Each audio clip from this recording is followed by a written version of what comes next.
Nelson, alcoholic addict. That's not my real name. It's my pen name that I use here for my newsletter. I was in a rut on Wednesday night with a writing project that I'm doing, and it followed me into Thursday morning. I couldn't sleep. I was thinking about it all night, and I woke up in the morning and I thought, okay, let me try to get rolling here. It's a new day, but it just was not happening.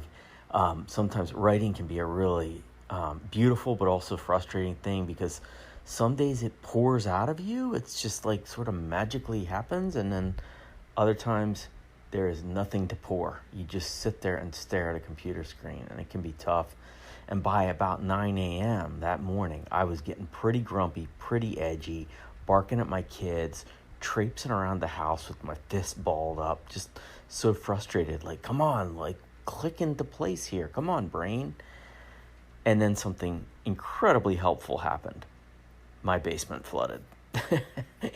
We had a wild downpour outside, and we ended up with like 4, 5, 6 inches of water in the basement. And I was livid. I did not think this was a good thing at first. I was doing that thing where I kind of looked up into the heavens and was like, are you kidding me? Like, what are you doing to me here, God?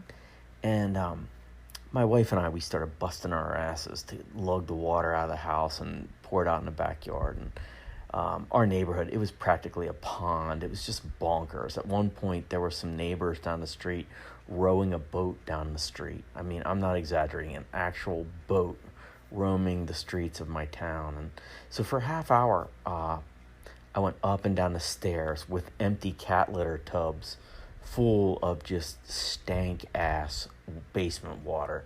But we slowly but surely cleared the whole basement out. And I went back upstairs for a work call. I was just covered in sweat and just gross flood water. And I realized I knew exactly what I wanted to write and how I wanted to write it. It did click into place. And I immediately thought, like, wait a second, how did that just happen? And then I had to laugh, because what I wanted that morning, I wanted to just sit in a chair, the same chair I'd sat in all day the day before and had come up empty, putting words on the page. I wanted to just sit in that chair and have the writing just kind of happen, just pop out of me. And that was what I wanted. What I got was carrying water and breathing hard and sweating. But you know what it reminded me, move a muscle, change a thought. We say that all the time in the rooms of recovery. And that's exactly what happened.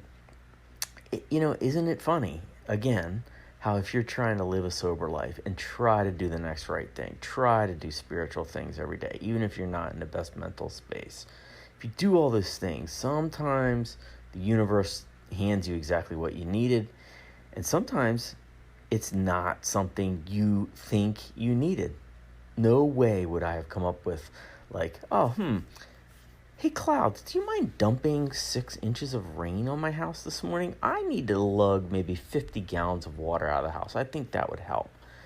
And yet that's how it played out. And it's a good reminder that when I do pray, which is not as often as it should be, but when I do pray, I probably shouldn't be coming up with a list of things I think I need. Even if they're spiritual, I shouldn't be coming up with that list. I should be asking for guidance. I should be asking for assistance on learning what my will should be. And yeah, sometimes the answer, it might be chop wood and carry water. Or actually, in my case, just carry a shit ton of water. Hey, thanks for letting me share.